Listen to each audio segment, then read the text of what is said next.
Hi, I'm Toni Swinehart with MCP's Full Court Press, brought to you by House of Flavors Incorporated, as well as Spectrum Ludington Health Multi-Specialty Clinic. Today we are out here at the gorgeous State Park in Ludington, Michigan. We're here with Alan Wernette. He is the director of a lot of the things that go on here. Thank you so much, Alan, for taking time out of your busy day.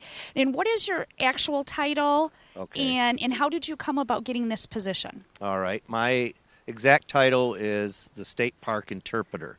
Now, what that means is I don't interpret languages.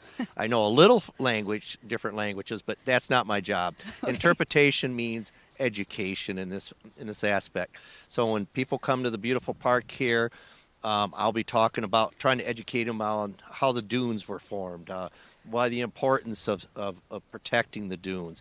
Could be Lake Michigan. It could be any of the resources in the park, birds, animals, flowers, plants, anything in the park that lives in the park. So I'm here to try to, in a way, educate the visitors when they come to the park so they have fun, but they also leave with knowledge that, wow, it's more than just sand dunes. It's the importance of these sand dunes in the lake. Right. And Ludington State Park has been actually rated not only in the state of Michigan, but also nationally. So it's been a few years, you said, and we were ranked what in the nation? I don't remember if it was 4 or 5 years ago. We were ranked number 2 in the state park. Wow. For a state park in the country, United States. And just a couple of years ago, we were ranked number 1 in the state of Michigan, which is quite obvious. They call us the queen of the Michigan State Parks. Ludington State Park is called the queen. Wow. So. Okay. Yeah. And in driving out here even, I saw quite a few people on the trails utilizing, the outdoor space. I mean, it has been unseasonably warm. We are in December now. Right. And, it's been really nice that people are still able to go outside and everything. But we also want to kind of focus a little bit. You have some snowshoes here. You usually do some snowshoe classes. Right. I normally do. This is the first in 27 years. This is the first year that I'm not doing any snowshoe making classes. Okay. And will they be able to go online perhaps and watch tutorials, or is that something that they would get from another source? Snowshoe making, yeah, you could go to YouTube and get some information off that. We're hoping that a year from now, it looks like everything's looking really better, I should say. Right. A year from now, we'll be able to start doing some snowshoe making classes again. But we just have to take the year off at this point right now. Yes. However, we do offer snowshoe guided hikes. Okay. Coming up in January and February. Okay, and when do those start, and what days do they fall on? What times and days? Yeah, the guided snowshoe walks will actually start on Saturday, January 9th. Okay. And it'll be every single Saturday from the 9th of January, all the following Saturdays through February 13th. Okay. And we do them at 2 o'clock in the afternoon and one at 6 o'clock in the evening. Okay. They're free. It's going to be interesting this year because everything has to be outside. Right. We can't have any gatherings indoors, so we won't be able to use the warming shelter this year like we always have in the past when we start and end, and that's a nice warm facility to have. But everything will start outside, end outside. And I actually have approximately 60 snowshoes I can loan out. These are just 2 of the pairs. Okay. I have 60 of these to loan out to people who come. And I just want to put a little note here. At this point of time, as we're talking today, we're restricted to no more than 25 people on a hike. Now, normally, a normal winter, I'll get 40, 50, 60 or more people on a one guided hike. But I'm restricted to only 25. So it's going to be a challenge this year because I know a lot of people want to come out and do this.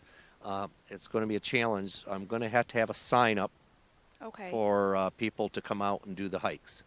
Now, will that sign up be available on a website, on your website? It's going to be, there'll be a link to it on the Michigan DNR website. The Facebook, we'll put it on Facebook, the DNR Facebook site, will put it on the state park site. The Friends of Ludington State Park will have it on their site, the link to it, and it's through Sign Up Genius. Okay. And there's no cost. It's just that we have to restrict our numbers statewide, and Right. I'm also included, even our outdoors, to no more than 25 participants. Right. And, well, and that for this year, at least, will probably stay in effect through the end, or through February, correct? It's looking more and more that way. They listen to the news, and it sounds like, yeah, it's going to be probably through February. Okay. But it's still a wonderful thing to offer, and Yes. to offer them for free, you know. Now, again, next year when you start with the snowshoe making classes, you can make your own and then use those same snowshoes on the guided hikes, right? That's right. And we encourage, if you have your own snowshoes, we encourage you to come out and go snowshoeing anytime. As long as we get some snow, which we don't have right now, if we get some snow on the ground here, yes, please come out and use the park, snowshoe, cross-country ski. If we get enough snow, we'll groom the ski trails. Okay. So, yes, you just don't have to come out to snowshoe only on my hikes. If you have snowshoes, yes, we'd love to see you out here snowshoeing. Okay. And you brought up cross-country skiing. Now, are there certain trails that people utilize for the cross-country skiing? We do groom a few trails. Okay. We don't groom all the park trails.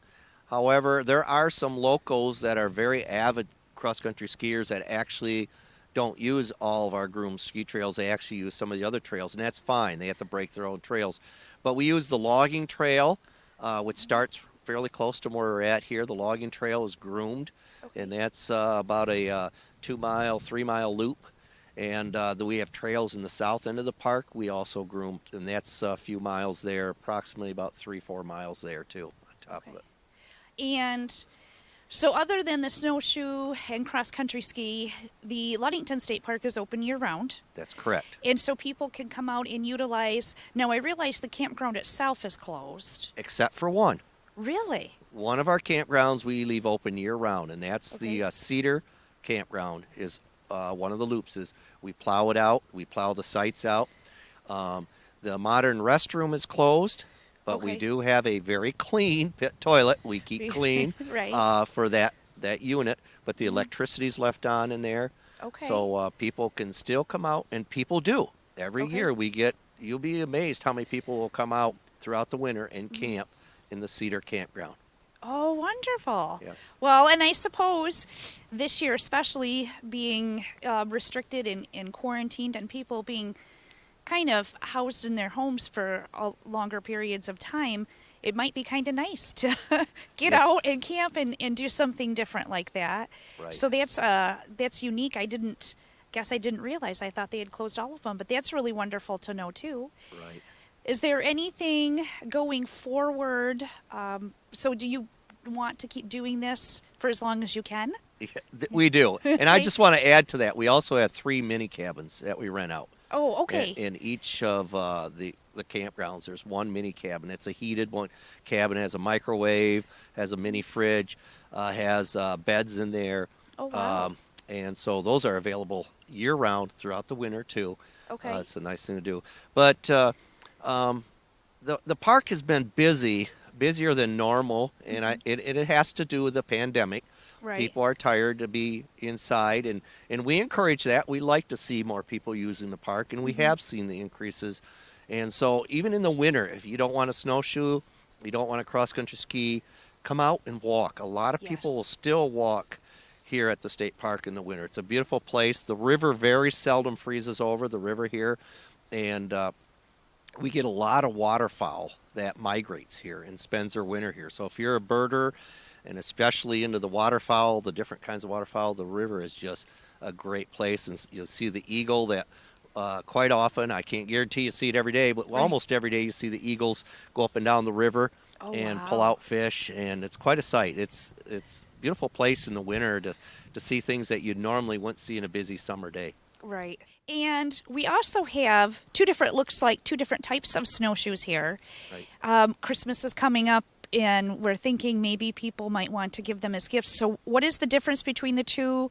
And like for somebody who's never done this before, what would they start out with? Okay, good questions. What I have here, first of all, is just 2 out of 4 different types of traditional wooden snowshoes that are actually being still made Okay. today. We have the bear paw snowshoes. The bear paws have rounded fronts, rounded backs. Okay. Most of your metal snowshoes that you buy at the store, you see these metal snowshoes made out of aluminum, magnesium, etc. Most of them are bear paws. Okay. Okay, this style here. Now, this style here is a little bit larger. These are the Ojibwa snowshoes, or Okay. Ojibwe. Ojibwe, that's a Native American name. And they are credited for this style here with a point on the front and a point on the back, directly opposite of the bear paw. Okay. The big difference is the more area, the bigger the snowshoe, the more it's going to hold you up on the snow. So if we had 3-4 feet of snow, these big snowshoes are going to be the best ones to walk in because you're going to be higher up on the snow. Yeah, they're a little more bulky, but not that bad. But they're Right. going to hold you higher up. It's going to be easier. You can walk through the deep snow. Okay. The smaller snowshoes, doesn't spread your way out quite as much. But if you're talking about a foot and a half of snow, that's fine too Okay. in the snowshoes. And as far as buying snowshoes, I don't have a problem with people buying metal snowshoes. However, I'm a traditionalist. I like the traditional wood snowshoes. Okay. There is a mom and pop company that I buy all my snowshoe supplies in Minnesota. Okay. It's Country Ways. If you do a search, a Bing or Google search, and you type in Country Ways snowshoes, it will pop up. They make great snowshoes. They're, again, a mom and pop company. They're very affordable. In fact, they're less cost in most cases than the store-bought snowshoes. Oh, wow. They make them all handmade snowshoes up there in out of Minnesota. So I encourage. That's a little advertisement for them, but they have always Right. been great for me, and I know this is a hard time for them right now because we Yes. aren't doing the snowshoe building, which we always buy our supplies from them. So I would put Okay. that little pitch in for them. But Yeah. metal snowshoes are nice too. They just Right. they don't have the variety of the different Different styles. styles. Okay. And so if you're an adult or a child, I guess the question would be either one works for both? It all depends. If you're a small child, let's say 8 years old or younger, you're probably going to want to go with something like this, the bear Okay. paws. Mm-hmm. Okay. If you're a 6'5", 250-pound person, Right. you're probably going to want to go with something like this. Okay. Because the more surface you have on a snowshoe, the more it's going to hold you up. And if you're a bigger person, you're going to sink in more, so you want more surface. Right. People would think that this is a harder snowshoe to walk in. They're absolutely wrong. This snowshoe is not that hard to walk in because you just Okay. pick your feet up and walk.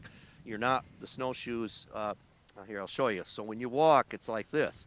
There's Right. always one ahead of the other. Okay. So you're not walking side by side and having that bulky side hit each other. So you don't have to walk bow-legged or anything like that when you hike with the snowshoes. Okay. You're used to sticking them in snow, not in sand. Right. Well, and I would think too that these ones that are a little bit bigger are similar to a cross country ski. Like you wouldn't necessarily have to lift your foot up completely, right? No, you don't. It's not like you have to, like in a marching band, lift your leg way up. No, Okay. you would walk just like you would walk normal. That's Okay. exactly how you would walk in snowshoes. I tell people, if you can walk, you can snowshoe. You just Okay. have to lift your feet, just like you have to lift your feet without snowshoes to move. Right. Okay. They're not skis. You don't shuffle your feet. Okay. So you do have to pick them up slightly, Yes. just like with walking, like you said. Yeah, Okay. exactly. Snowshoeing is one of the easiest winter sports to learn because Okay. if you can walk, you can snowshoe. I used to Okay. teach cross-country skiing. That's a whole different story. Yeah. Now you've got to balance on 2 little sticks on your feet, long sticks. It's a whole Yes. different story. Snowshoes, you're walking, it's grabbing the snow as you walk, so you're not skiing at all with snowshoes. Okay. All right. All right, wonderful. So going forward, you're going to stay in this position and enjoy working here at the Ludington State Park for years to Yes. come? Yes, and I've been here just over 23 years at the state park, at Oh, this wow. state park. Okay. And I enjoy it. I don't have any means or a need to go anywhere else. This is Right. the queen of the state parks. It's just everything you could ask for, especially a person in my position. Right. Well, wonderful. Well, hopefully we got the word out enough for you and you're not overwhelmed Well, with that's sign up. that's my biggest concern, because I want people to be happy when they come to the park. And, Right. and if 50 people show up for a snowshoe walk, I don't want anybody to be upset and have to be Right. turned away, and I don't want to have to select people. So Right. I hope the sign up works. That's the only thing that worries me, but Right. we'll see how things go when it Well, comes to that time. well, in this, maybe getting this out and letting people know, then maybe more Yes. people will be aware and they can plan around that. And maybe even if they can't go every Saturday, maybe they can time it out so they can go different Saturdays, so Right. that it works out for everyone. And I'll be honest with you, I have been thinking about this a lot, and I'm actually thinking maybe adding another time, maybe having 3 on every Saturday. I haven't Okay. decided for sure to do that at this point, but maybe Okay. I'll let you know if I add Okay. another time to make it 3, because breaks it up so people at least have a chance if there's a lot of people here. Right. Wonderful. Well, thank you again so much for your time, Thank you. Alan. And for more news, go to MasonCountyPress.com.